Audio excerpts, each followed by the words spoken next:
First, हा जो तुमचा गॅल्व्हॅनिक सेल याच्यामध्ये केमिकलचं इलेक्ट्रिकल एनर्जी मध्ये कन्व्हर्जन होतं. याचं एखादं एक्झाम्पल सांगा बरं, आपण जनरल लाईफ मध्ये वापरतो असं केमिकलचं इलेक्ट्रिकल. अमोनिया. अमोनिया. अजून दुसरं मोस्ट कॉमन असं एखादं एक्झाम्पल आहे का? मेटल. मेटल. बरं, अजून सेल असतात ना, पेन. क्लोरीन. आपल्या घरी पेन्सिल सेल असतात, त्यांच्यामध्ये ग्राफाइट. ग्राफाइट. ग्राफाइट. हा, पेन्सिल सेल मध्ये केमिकल एनर्जी असती आणि तो यूज करायला सुरू केलं का त्याच्यातून तयार काय होती? Electrical energy. Okay. In the same way electrical एनर्जीचं केमिकल मध्ये कुठं कन्व्हर्जन होतं? एखादं एक्झाम्पल सांगा मला.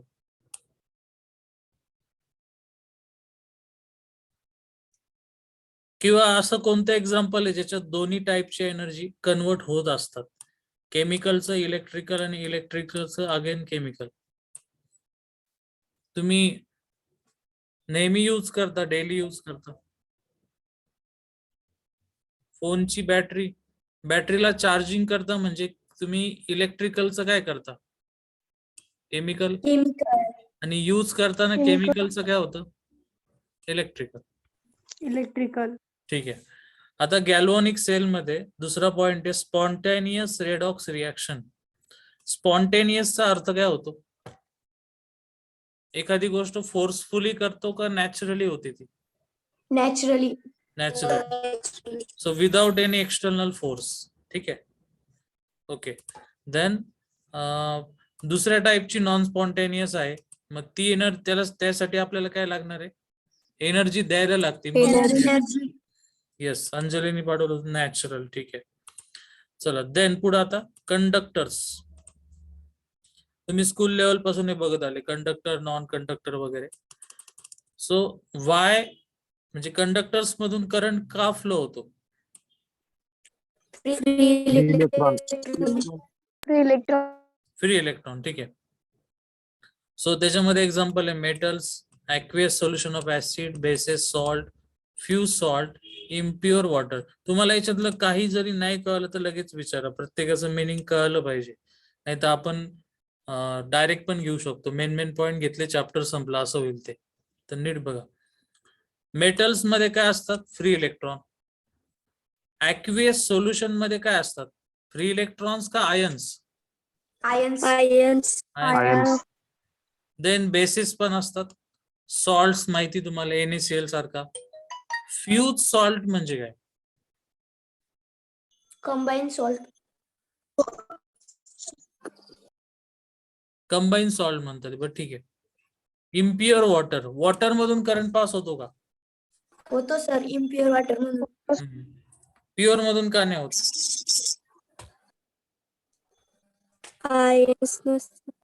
आयन्स होत नाही, तो H2 राहतो, H+OH- होत नाही तो. ठीक आहे. सो हे झाले कंडक्टर्स. ओके. पुढे आता कंडक्टर्स मध्ये दोन टाईप आहे, मेटॅलिक कंडक्टर आणि इलेक्ट्रॉनिक.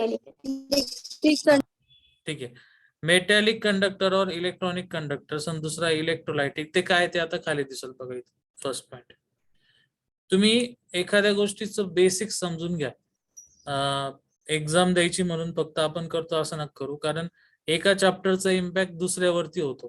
तुम्हाला त्या कन्सेप्ट माहिती पाहिजे. बघा, मेटॅलिक कंडक्टर्स. आता the conductors which conduct electrical current by movement of electron without undergoing any chemical change. दोन गोष्टी इथं मला दिसतात आहे बघा. मला सांगा, पहिल्या लाईन मधला इम्पॉर्टंट वर्ड कोणता वाटतोय तुम्हाला? Movement of electron. Movement of electron. ठीक आहे. So this is movement of electron. Then मग ही मुवमेंट होती, पण ती कशाच्या ऍब्सेन्स मध्ये होती? Without chemical change. ठीक आहे. म्हणजे त्यांना नक्की काय म्हणायचं? पहिला पॉइंट तर समजतो, without undergoing any chemical change म्हणजे काय? कॉपरचा एजी, कॉपरचा कॉपरच राहतो, एजीचा एजीच राहणार, एफीचा एफीच राहणार. म्हणजे केमिकल चेंज होणार नाही, फक्त इलेक्ट्रॉन मूव्ह होतात. ओके. एवढं कळलं? हो सर. ओके. मग हे सगळे मेटल असल्यामुळे त्यांना मेटॅलिक कंडक्टर म्हणायचं. एक्झाम्पल तुम्हाला दिसतंय, हे सगळे मेटल आहे, फक्त एक ग्राफाइट आहे जो नॉन मेटल असून पण करंट कॅरी करतो, माहिती असेल तुम्हाला. ओके. हो sir. Yes. Second, electrolytic conductors. आता याच्यामध्ये बघा, those substances which conduct the electrical current through ions. मग अशी कोणाच्या थ्रू होता? मुद्दाम हायलाइट करून ठेवले, कोण होता? इलेक्ट्रॉन. इलेक्ट्रॉन. आता हा करंट कशाच्या थ्रू जातो? आयन्स. आयन्स. बरं, आयन्स एकटे काम नाही करू शकत, त्यासाठी मीडियम लागतं. मीडियम कोणतं आहे? वॉटर. वॉटर किंवा ऍक्वियस सोल्युशन चालेल, किंवा त्याची स्टेट कशी पाहिजे? सो पहिल्यामध्ये आपण बघितले इलेक्ट्रॉन, दुसऱ्यामध्ये बघितले आयन्स. आयन्स साठी लागतं मीडियम. मीडियम आहे ऍक्वियस किंवा मोल्टन. ओके. आता मेटॅलिक कंडक्टर झाले. काय विचारलं का? मोल्टन स्टेट म्हणजे लिक्विड स्टेट का? मोल्टन म्हणजे काय? मोल्टन मोल्टन म्हणजे काय? एखादा मेटल आहे सॉलिड मध्ये, त्याला जर हीट केलं तर तो कोणत्या स्टेट मध्ये जातो? लिक्विड. मग लिक्विड मध्ये जे आयन्स आहे ते बाउंडेड असतात का फ्री होतात? फ्री. आणि फ्री झाल्यामुळे त्यांच्यामधून चार्ज पास होतो, म्हणून ते इलेक्ट्रिकल कंडक्टर असतात. समजलं? Okay. Then strong electrolyte and weak electrolyte आहे. So electrolyte which are completely ionize. आता नीट समजून घ्या, हा कम्प्लिटली आयोनाइज होतो. खालचा काय? Not completely ionize. पण कशामध्ये? In aqueous solution. ठीक आहे. Are call strong electrolyte. आता नीट समजून घ्या, कम्प्लिटली आयोनाइज म्हणजे काय? मी समजा एका बिकर मध्ये घेतलं वॉटर आणि त्याच्यामध्ये मी सॉल्ट टाकला. ठीक आहे. तर सॉल्ट मी घेतला समजा 1 टीस्पून.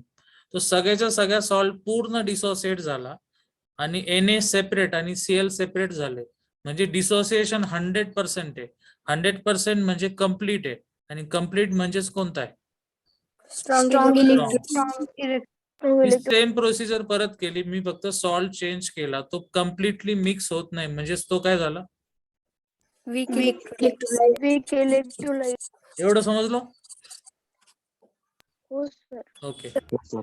एक्झाम्पल बघा, salt, strong acid, strong basis. जे सगळे स्ट्रॉंग आहे ते स्ट्रॉंग असतात का? कारण ते डिसोसिएट जास्त होतात. आणि all carbonic acid except sulphonic acid, हे जर बाकीचे बघितले, जसं ऍसिटिक ऍसिड आहे, HCN आहे, NH3 अमाइन, हे सगळेच्या सगळे वीक इलेक्ट्रोलाइट आहेत. ठीक आहे. आता पुढं हो सर. चॅप्टरचा फ्लो लक्षात ठेवा. आपण काय काय बघतोय, इकडून सुरू केलं होतं. पुढे आता मेटॅलिक कंडक्टर, इलेक्ट्रोलायटिक कंडक्टर. आता आपण कंडक्टर बघितलं, आता मेटॅलिक आणि इलेक्ट्रोलायटिक काय असतात ते बघू. मेटॅलिक कंडक्टर मध्ये काय असतं आणि त्या कंपॅरिझन मध्ये इलेक्ट्रोलाइट मध्ये काय असतं, रीड करून सांगा मला. मेटॅलिक मध्ये काय आहे? Free electron. इकडे काय? Free ions. Then flow of electricity takes place without any chemical change. मगाशी पण हे वाचलं होतं, केमिकल चेंज होत नाही, मेटल जो असेल तोच राहतो. सो इथं पॉइंट काय? Without chemical change. इथं काय लिहिणार? Flow of electricity takes place by chemical change. Chemical changes. अजून त्याचं लोकेशन काय? कुठं चेंज होतो? At electrodes. Then metallic conductor मध्ये no transfer of matter takes place. इकडं transfer of matter takes place. Matter transfer होत नाही, त्या चेंजलाच कोणता चेंज म्हणतात? केमिकल का फिजिकल?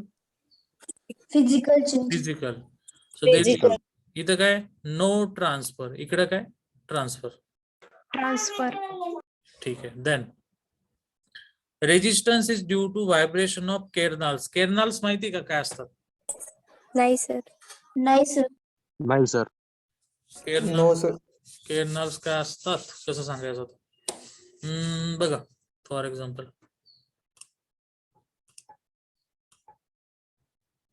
हे डोर आहे आणि तुमच्या डोअरच्या माग हा तुमचा एवढा मोठा क्लासरूम आहे. ठीक आहे. आणि आता वेळ झाली, कॉलेज सुटलंय आणि सगळेजण बाहेर चालले.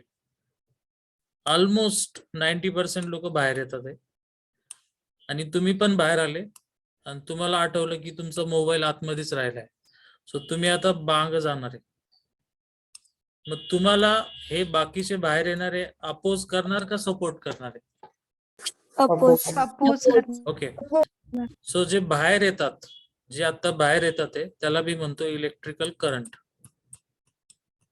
आणि तुम्ही जे आतमध्ये जातात ते के फॉर काय? केर्नल्स. कर्नल्स म्हणजे करंट ज्या डायरेक्शननी जातो त्याच्या अपोजिट डायरेक्शननी काय जातात? केर्नल्स. Kernels okay. आता बघा, इथं बघा, माझ्याकडे बघा. जर करंट इकडे चाललाय आणि केर्नल्स इकडे चाललंय तर मध्ये काय होणार आहे? What is this? Friction. Friction झाल्यामुळं तयार काय होती? काय होती? एनर्जी. एवढं अवघड नाही, सिंपल करा. थंडी वाजल्यावर काय करतं ते? हीट. Heat produce. ओके. त्यामुळं जर जास्त करंट पास झालं एखाद्या वायर मधून आणि वायरचं रेजिस्टन्स जास्त असेल तर करंट फ्लो होत नाही, त्याला रेजिस्टन्स भेटतं, हीट तयार होती. मग मला सांगा, असे कोणते डिव्हाइस आहे तुमच्या घरामध्ये जिथे हीट बनवली जाते? Electrical device. इन्व्हर्टर. नाही, इन्व्हर्टर नाही. इन्व्हर्टरचं पर्पज हीट बनवण्याचं आहे का? नाही. नाही मग कोणते सांगा? हीटर. अजून? शेगडी. इंडक्शन. अजून? सोलर. इस्त्री नाही करत का? हा सर. हो सर म्हणजे थोडक्यात काय, ते मुद्दाम गरम करतात. मग तिथं कॉपरची वायर नाही वापरणार कधी, तिथं अशा वायर वापरतात ज्यांचं रेजिस्टन्स जास्त आहे. रेजिस्टन्स जास्त म्हणजे फ्रिक्शन जास्त. फ्रिक्शन जास्त म्हणजे काय तयार होते? हीट. ओके. सो त्याला म्हणायचं केर्नल, जे अपोजिट जातात. कळलं? हो sir. Okay. Next. So resistance is due to the vibration of kernels. हे ते व्हायब्रेशन म्हणतात. मी म्हटलं की दोघांमध्ये काय होतं? इंटरॅक्शन होतं, that is a vibration. Okay. So इकडं resistance is due to inter ionic attraction and viscosity of the medium. हा चॅप्टर कसा घेऊ सांगा? डायरेक्ट टू द पॉइंट घेऊ का ते डिटेल सांगू सगळे? एका शब्दात परत डिटेल असते. Detail sir. बरं. रेजिस्टन्स कळालं का? केर्नलची कन्सेप्ट जी होती त्यालाच रेजिस्टन्स म्हणायचं. ओके. हा. So resistance is due to inter ionic attraction. पहिली गोष्ट क्लिअर करून घ्या, मेटॅलिक कंडक्टर मध्ये आयन असतात का इलेक्ट्रॉन? इलेक्ट्रॉन. ओके. इलेक्ट्रॉनचा विषय संपला, व्हायब्रेशन. आता आपण आलो आयन्स कडे. मग तुमच्या सोल्युशन मध्ये आयन्स आहे. म्हणजे एक बिकर आहे असा, बिकर मध्ये तुम्ही घेतले आयन्स, म्हणजे वॉटर टाकलं, NaCl टाकलं, तिथे Na+ आणि Cl- फिरतात. पण फिरताना ते एकमेकांवर कोलाइड होतात. कोलाइड झाल्याने परत मध्ये तयार काय होतं? रेजिस्टन्स. फ्रिक्शन थोडक्यात. ओके. आणि त्यालाच त्यांनी काय म्हटले? Inter ionic attraction. त्यांना काय म्हणायचं बघा, की एक आयन इथे, एक आयन इथे सोल्युशन मध्ये, तो एकमेकांना अट्रॅक्ट करतो. मग दोघं जवळ येत आहे. पण ते जवळ येत असताना मध्ये आयन्स फिरतात, त्यांचं एकमेकांबरोबर काय होतं? फ्रिक्शन.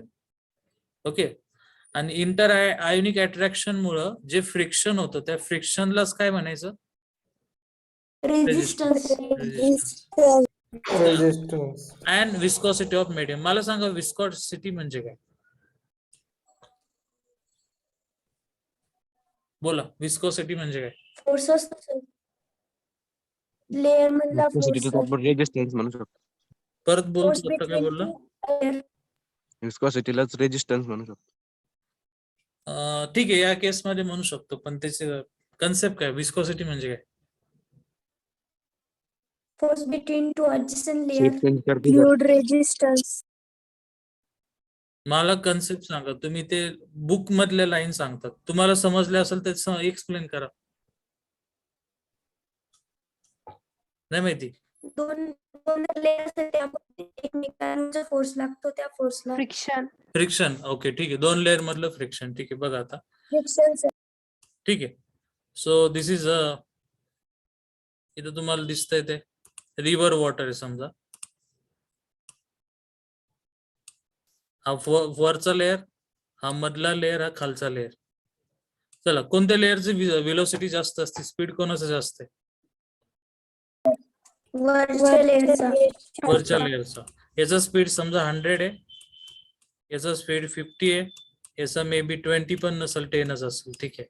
आता काय होतंय की वरचा लेअर फास्ट जातो आणि खालचा लेअर स्लो जातो. आता हा फास्ट जातो, हा स्लो जातो, म्हणजे परत मध्ये काय झालं? फ्रिक्शन. मग त्या फ्रिक्शन मुळे जी प्रॉपर्टी तयार होती त्यालाच काय म्हणायचं? विस्कोसिटी. ओके. मग विस्कोसिटी कोणाची जास्त, जो थिक आहे त्याची का थिन आहे त्याची? लिक्विड मध्ये ठीक आहे. थिकची जास्त. ठीक आहे त्याची. वॉटरची जास्त का हनीची जास्त? हनी. वॉटर. हनीची. हनीची. हा. सो रेजिस्टन्स मुळे काय होतं? विस्कोसिटी वाढती आणि त्यामुळे इंटर आयोनिक काय वाढतं? Attraction. Then the resistance increases with the increase in temperature. Resistance वाढतं कारण टेम्परेचर वाढतं. हा, हे थोडं माहिती काय होतं ना, की आता आपण इलेक्ट्रॉनच्या केसमध्ये परत चाललो तिकडे. काय होतं बघा, इलेक्ट्रॉन असे चालले असतात, सरळ चालतात आपले एका लाईनीमध्ये, एका पॉइंट कडून दुसऱ्या पॉइंट कडे. पण आता टेम्परेचर वाढलं. चल डिफाईन करा रे, टेम्परेचर म्हणजे काय? काय होतं, एखाद्या मेटलचं टेम्परेचर वाढतं म्हणजे त्याच्यातले इलेक्ट्रॉन सरळ जातील का व्हायब्रेट होतील? व्हायब्रेट होतील. मग व्हायब्रेट झाले म्हणजे काय, तो जर स्ट्रेट जाणार असेल, तो 10 लोकांबरोबर कोलिजन करणार असेल, आता तो 20 बरोबर करतो, खाली वरती. त्यामुळे त्याचं काय वाढलं? Kinetic energy. रेजिस्टन्स. आणि रेजिस्टन्स वाढलं बिकॉज काय वाढलं होतं? टेम्परेचर. ओके. इकडे the resistance decreases with increasing the temperature. आता इथं काय होतं की टेम्परेचर वाढल्याने ते आयन्स आहे, ते काही इलेक्ट्रॉन नाही, आयन्स मूव्ह होतात इकडून इकडं, त्यांचे कोलिजन कमी होतात. त्यामुळं त्या ठिकाणी रेजिस्टन्स इकडे इन्क्रीज, इकडे रेजिस्टन्स काय होतं? Decrease. Then Faraday's law of electrolysis are not followed. जे काही लॉ दिले होते फॅरेडेजने इकडे फॉलो होत नाही, म्हणजे ऍप्लिकेबल नाहीये. इकडे ते लॉज कसे ऍप्लिकेबल आहे. ओके, बरं. आता काय पॉइंट होता आपला मेन टॉपिकचं हेडिंग काय वरती? डिफरन्स नाही, आपण मेन काय बघतोय? कंडक्टर्स. कंडक्टरचे दोन टाईप, मेटॅलिक आणि इलेक्ट्रोलाइटिक. इलेक्ट्रोलाइटिक. आणि त्याचे आपण दोन्हीचे काय बघितले? डिफरन्स बघितला. आता जाऊ नेक्स्ट पॉइंट. चॅप्टरचं नाव काय आपलं? इलेक्ट्रोकेमिस्ट्री. बर, चला आता काही युनिट बघायचे. बेसिक डेफिनेशन आहे, ऍक्च्युअली ऍडव्हान्स आहे. रेजिस्टन्स म्हणजे काय आता सांगितलं, सिंपल भाषेत सांगा. Voltage upon current. करंटच्या अपोजिट असलेला, बरोबर ना? मग जो करंटला अपोजिट आहे त्या दोघांमधलं रिलेशन डायरेक्ट का इनव्हर्स? इनवर्स. मग मी असं लिहिलं तर चालेल का? Resistance is directly proportional to 1/I. Yes sir. मग आता रेजिस्टन्स जर करंटला इनव्हर्स असेल तर रेजिस्टन्स आणि व्होल्टेज एकमेकांना कसे? डायरेक्ट. चला, व्हॉट इज व्होल्टेज? पोटेन्शियल. तुम्ही मला एक म्हणजे Equal to IR. मिनिंग सांगतात. व्होल्टेज म्हणजे असतं काय ते सांगा मला. Current into resistance. नाही, तू फॉर्म्युला सांगितलं, कन्सेप्ट सांग. हे प्लस मायनस काय असतं बॅटरीला? टर्मिनल्स. प्लसला प्लस का म्हणतात? त्याच्यात एनर्जी जास्त आहे म्हणून का कमी म्हणून? हाय पोटेन्शियल असल्यामुळे. नाही, याचा आन्सर सांगा. प्लसला प्लस का म्हणतात? कारण तो प्लस आहे. एनर्जी जास्त. जास्त आहे. प्लसला प्लस म्हणतात because it is plus in terms of energy. मग एनर्जी सध्या कोणती आपल्याकडे? Electrical current. म्हणजे प्लस मधली एनर्जी जास्त मायनस पेक्षा. एनर्जी नेहमी हायर टू कुठे जाते? लोअर. लोअर. ठीक आहे. सो हायर टू लोअर जाती. नीट समजून घ्या काय सांगतोय ते. प्लस मध्ये एनर्जी जास्त, मायनस मध्ये कमी. त्या डिफरन्सला तुम्ही काय म्हणतात? Potential difference. ओके. त्या डिफरन्स मुळे करंट हायर टू लोअर जातो. म्हणजे त्या डिफरन्स मुळे जी एनर्जी हायर टू लोअर जाते त्यालाच काय म्हणणार? आय म्हणजे करंट. करंट. पण हा करंट काय हवेतून जात नाही, त्याला काहीतरी काय लागतं? मेटल लागणार. तर मेटल काय करतो? करंटच्या अपोजिट काहीतरी फ्लो करतो, त्यालाच काय म्हणतात? रेजिस्टन्स. ओके. म्हणजे रेजिस्टन्स आणि व्होल्टेज एकमेकांना कसे? डायरेक्ट. कारण येस, कारण बॅटरी जर 5 व्होल्टची असेल आणि 50 ची असेल तर 50च्या बॅटरीमध्ये मेटल जास्त. जास्त मेटल म्हणजे काय जास्त? रेजिस्टन्स. ओके. आणि रेजिस्टन्स आणि करंट एकमेकांना इनव्हर्स असतात. बरं, ते झालं. रेजिस्टन्स युनिट काय? ओम. याचा सिम्बॉल कसा आहे? दिलाय का इथं कुठं? नाही. हे माहिती आहे ना ओम असा काढतात? हो सर. ठीक आहे. हो सर. ठीक आहे. So metallic and electrolytic conductors obeys Ohm's law. ठीक आहे, चला याला हायलाइट करू आपण. रेजिस्टन्सची कन्सेप्ट चालली. मेटॅलिक आणि इलेक्ट्रोलायटिक कंडक्टर दोन्ही पैकी कोणी असले तर काय फॉलो करतात? ओम्स लॉ काय? ओम्स लॉ काय? V is equal to IR. V is equal to IR. मग असं लिहिलं तर चालेल का?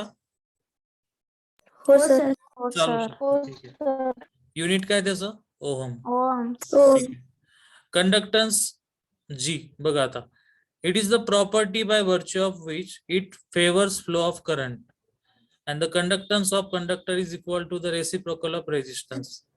सो कंडक्टन्स म्हणजे कसली ॲबिलिटी एवढं सांगा. करंट कॅरी करण्याची. करंटला कॅरी Current करण्याची. carry. ठीक आहे. मग करंटला कॅरी करण्याची ॲबिलिटी, त्याच्या ऑपोजिट कोणती ॲबिलिटी असते? रेजिस्टन्स. रेजिस्टन्स. म्हणून दोघांचं रिलेशन कसं आहे? इनव्हर्सली. Inversely proportional. ठीक आहे. मग आता इथं काय दिलंय? कंडक्टन्स युनिट काय? ओहम. महो. ठीक आहे. किंवा त्याला दुसरं ओम इनव्हर्स पण म्हणतात, किंवा तिसरं काय? सिमेन्स. सो हे 3 झाले तुमचे युनिट कसले? कंडक्टन्सचे. आणि वरती आपण बघितलं होतं रेजिस्टन्सचं. ओके. आता पुढे जाऊन नेक्स्ट पॉइंट. आता त्या शब्दामध्येच त्याचा अर्थ आहे. स्पेसिफिक रेजिस्टन्स म्हणजे रेजिस्टन्स स्पेसिफिक आहे. स्पेसिफिक म्हणजे काय? ठरलेल्या टायमिंग मध्ये का ठरलेल्या लेनचा का ठरलेल्या एरियाचा? एरियाचा. ठीक आहे. Yes. Okay. So the resistance R of a conductor is directly proportional to its length. So पहिलं पॅरामीटर आलं लेंथ. आणि inversely proportional to its cross section area. ठीक आहे. सो चला आपण याला थोडं ड्रॉ करू. इथं दिलं नाही, दिलं पाहिजे होतं त्यांनी.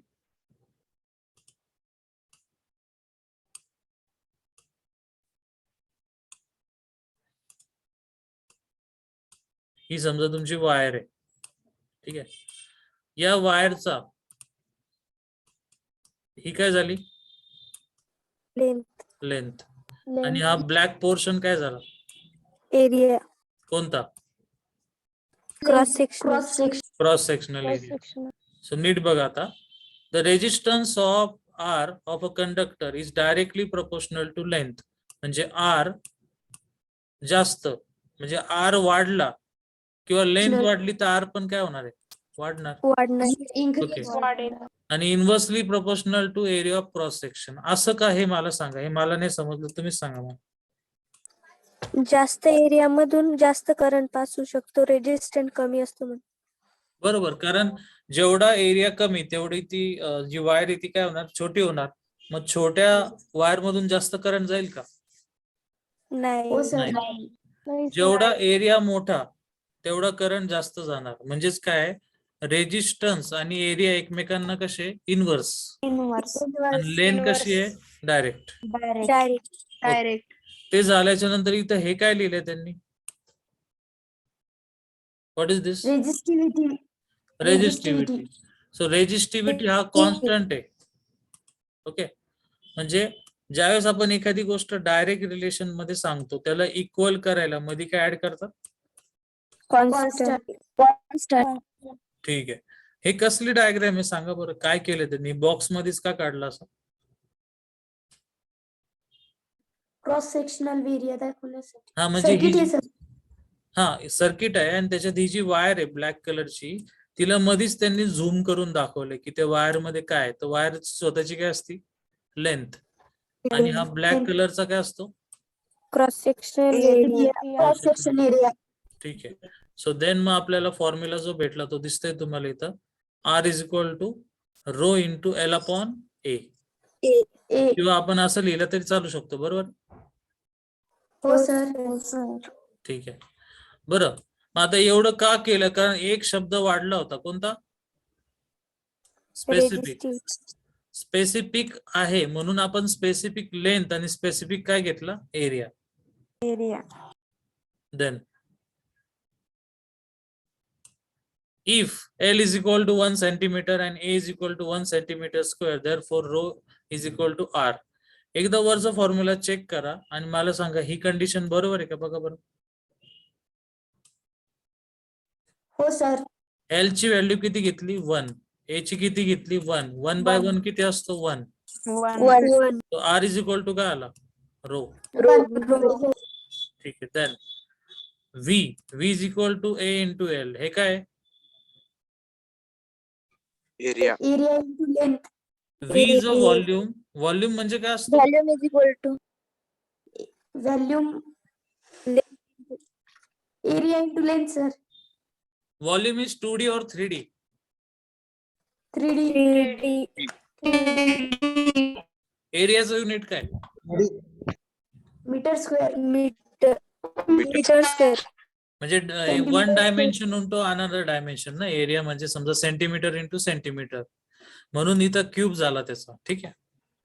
हो सर. ओके, देन पुढं.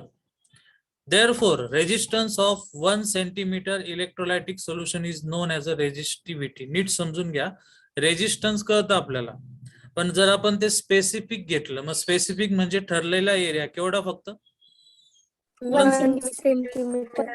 सॉरी, ऍक्च्युली व्हॉल्यूम घेतला तो. सो तो जर एवढा व्हॉल्यूम घेतला तर त्या व्हॉल्यूम मध्ये जेवढं सोल्युशन आहे त्याचं रेजिस्टन्स, म्हणजेच आपल्यासाठी आता काय नवीन टर्म आली? रेजिस्टिव्हिटी.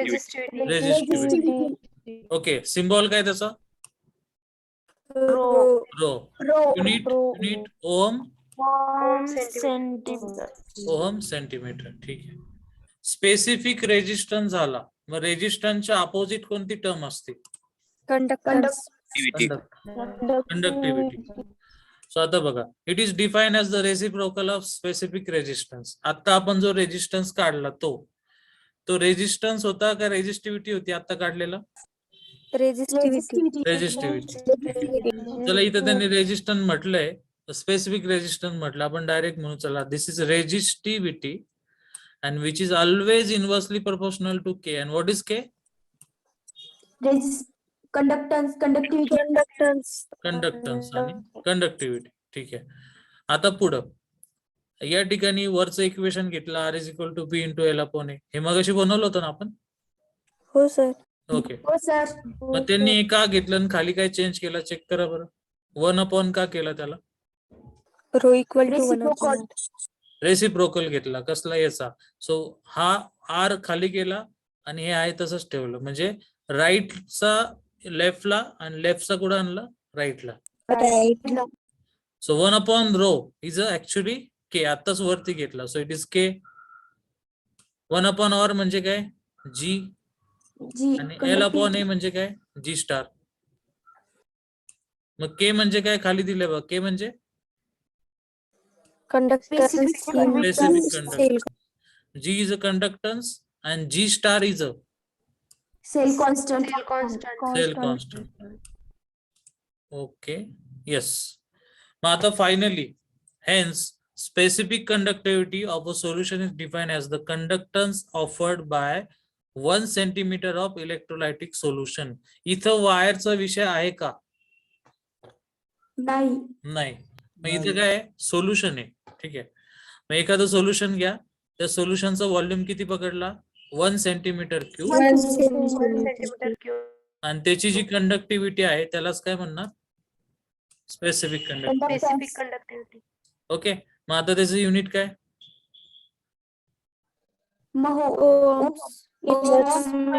महो चालल, ओम इनवर्स चालल. पण तुम्ही जर नीट बघितलं तर ते याच्या आणि याच्या इक्वली अपोजिट आहे. बरोबर आहे? हो सर. बरं, आता या पूर्ण डिस्कशन मध्ये एक शब्द नवीन आला जो आपल्याला माहित नाही, तो कोणता? Cell constant. तर आपण बघू हे काय असतं cell constant. Cell constant is a G star म्हणजे काय? Cell constant. कशावर डिपेंड असतो? लेंथ आणि एरिया ऑफ क्रॉस सेक्शन. लेंथचा युनिट सांगा. Length centimetre. Area is a centimetre square. Cancel करा, खाली काय उरणार? सेंटीमीटर. Centimetre inverse. ठीक आहे. Then next one. एवढं कळलं वरचं? हो sir.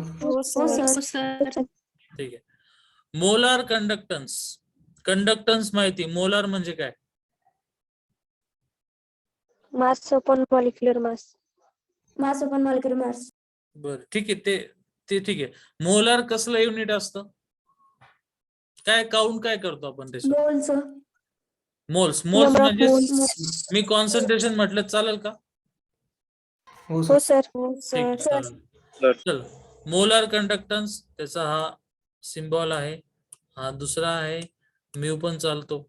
It is define as the conductance of all the ions produce by 1 mole of electrolyte present in a given volume of solution. चला याला थोडं स्प्लिट करू. It is define as the काय बघतो आपण इथं? कंडक्टन्स. अगेन कंडक्टन्स कोणाचा आहे? आयन्स कुठून आला? मेटलचा नाही. आयन्स कुठून आला? Produce by 1 mole of electrolyte in a given volume of solution. ठीक आहे. थोडस नीट समजून घ्या. आता मी एक बिकर घेतला आणि त्या बिकर मध्ये मी सोल्युशन घेतलं. सोल्युशनचे 2 पार्ट कोणते? सोल्यूट आणि सॉल्व्हंट. सोल्यूट जास्त असतं का सॉल्व्हंट? सॉल्व्हंट. जे सॉल्व्हंट मी इथं घेणार त्यालाच इथं काय म्हटलंय त्यांनी? इलेक्ट्रोलाइट. ठीक आहे. मग ते किती मोल घेतलं? समजा 1 मोल. इथं 1 लिहिलंय बघा. मग आता परत बिकर आहे, बिकर मध्ये सोल्युशन आहे, सोल्युशन मध्ये सॉल्व्हंट आहे, सॉल्व्हंट म्हणजे इलेक्ट्रोलाइट, आणि त्या इलेक्ट्रोलाइट मध्ये जे आयन्स असतात त्या आयन्स सारखे इकडून तिकडं फिरतात. त्यामुळे त्या सोल्युशनची स्वतःचा काय असतो? कंडक्टन्स. म्हणून त्या कंडक्टरला काय म्हणायचं? Molar conductance. मग एवढं अवघड करण्यापेक्षा साध्या सिंपल भाषेमध्ये 1 मोलार सोल्युशनचा जो कंडक्टन्स त्यालाच काय म्हणायचं? Molar conductance. ठीक आहे. सो आता इथं फायनली फॉर्म्युला दिलाय. V is a volume of solution containing 1 mole of electrolyte. If concentration of solution is m mole per liter, then so इथं तुम्हाला दिसतंय की हा त्याचा formula. What is K? Conductivity into 1000. Yes. आणि M काय? Molar. Okay, so molar conductance is equal to conductivity into 1000 divided by M. M म्हणजे molar conductance. Molar conductance. ठीक आहे. आणि त्याचं युनिट तुम्हाला इथं समोर दिसत आहे. ठीक आहे. बरं, आपला एवढा पाठ झालाच.